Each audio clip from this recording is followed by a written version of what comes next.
lokal.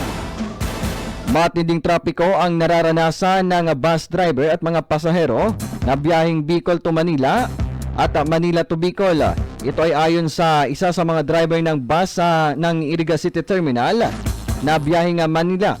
Ayon sa kanya, na umabot sa 22 to 24 hours ang inaabot na biyahe dahil sa traffic na kanilang nararanasan. Pakinggan natin ang panayam ng 96.7 Rinconada News FM, ang isa sa mga bus driver na si Alfredo Lintigan Jr.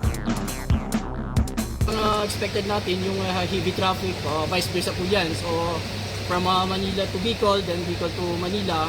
So kagaya nung kahapon na biyahe namin, so talagang inabot kami ng almost times 2 yung travel time namin. So dating average time natin na 12 hours, ngayon na doble, almost 22 to 24 hours yung travel time natin. Kaya medyo mabigat-bigat yung ano natin sa kalsada. Dagdag pa nito na Lang po kayo na magpasiguroan niya ng sapat na pagkain sa mga magabiyahe at habaan niya ang pasensya sa traffic ng mga pasahero. Pakinggan ulit natin ang partes ng kanyang naging pahayag.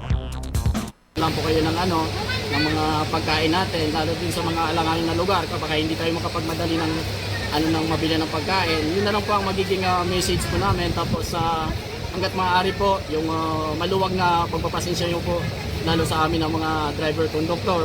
So hindi rin po namin hawak ang kalsada, kaya maawa ng Diyos na tayo ay sakali man umabot man tayo sa mabigat na trapiko, makarating man tayo ng mas maayos at matigtas. Yun na lang po. Samantala, nagbigay din ito ng paalala sa mga motorista at driver na siguraduhin niya na maayos ang sasakyan bago ibiyahe at siguraduhin na may sapat na mga kagamitan upang anya pag nagkaroon ng aberya ay agad itong masolusyonan.